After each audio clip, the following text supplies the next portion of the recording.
Thank you for being here. This is Ted Wood. I'm about to show you how to use the Rehabbers Qwick Bid analysis for rehabs on properties that you would use either as the rehabber or as the wholesaler. It's designed primarily for a wholesaler in the beginning, but it'll work very well for a rehabber. All right.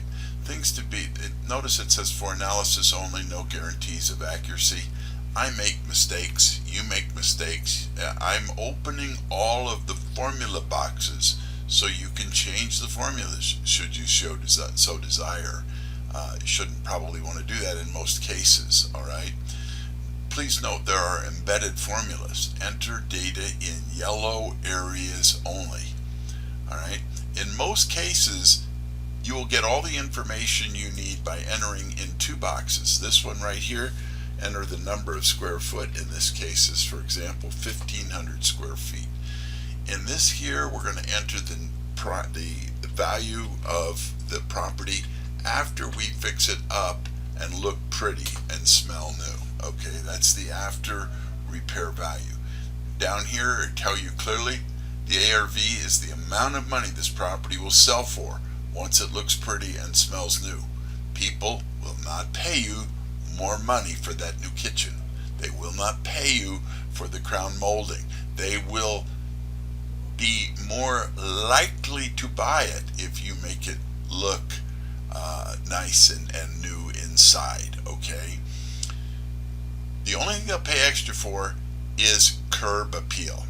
All right, so remember that when you spend money. All right. What we have here, we're going to have your answers based on a $300,000 ARV and a 1,500 square feet. I'm going to give you the different, we're going to stay in this area for now, right here, all right, in this area here, these three right now, okay. The logic of this is, let's just suppose you're not comfortable with the numbers. And you say, Ted, I don't think you're that comfortable with the numbers. And you know what?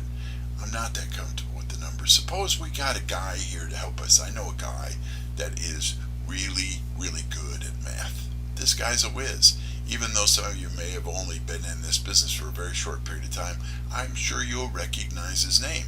I'm talking about Einstein. Suppose we got Einstein here to help us with the numbers.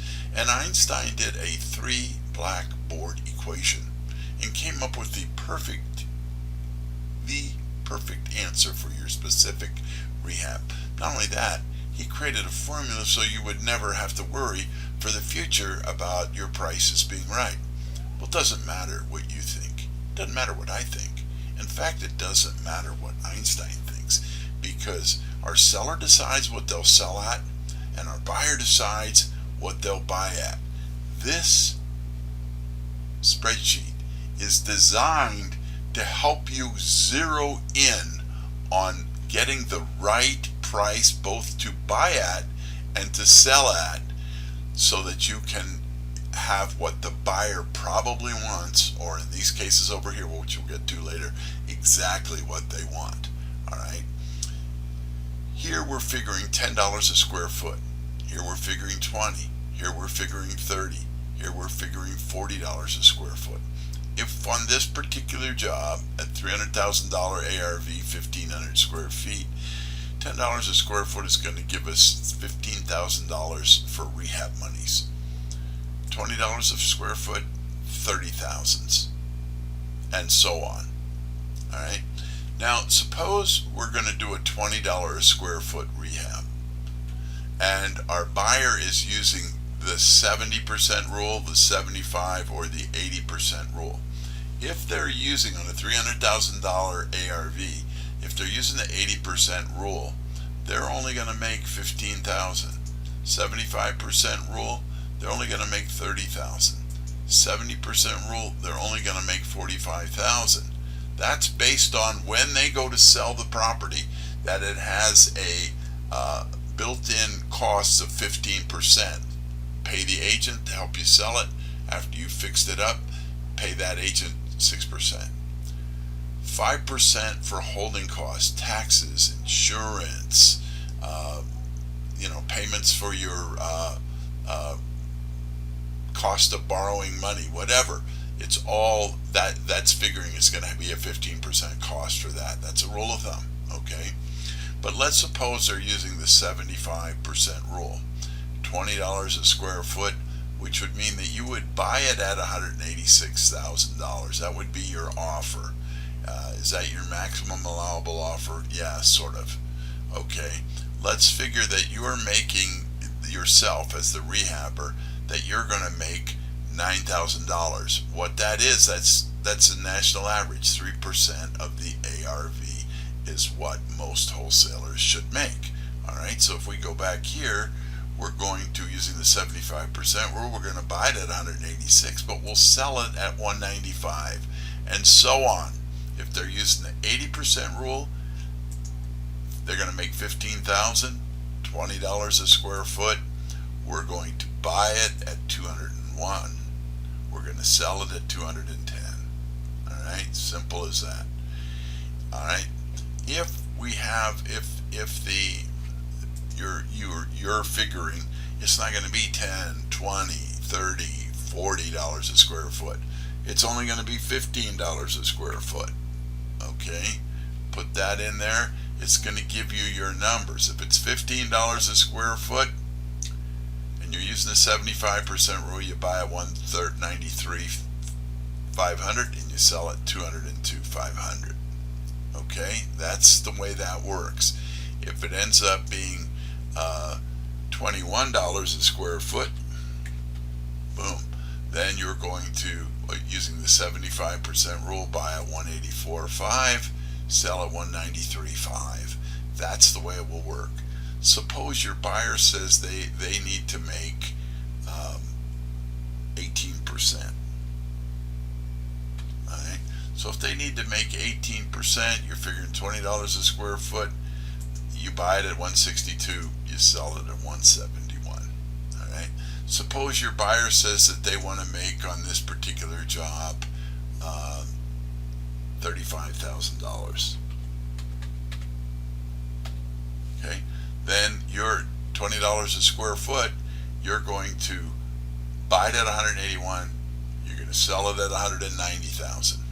Okay. Below here, I give you your what you're going to get for $10 a square foot, roughly. Okay, these are the things that are included. All right, $20 a square foot, this is what's included. I have also included the due diligence inspection clause, but before I alluded to Einstein not being able to tell you what your buyer might actually be willing to pay.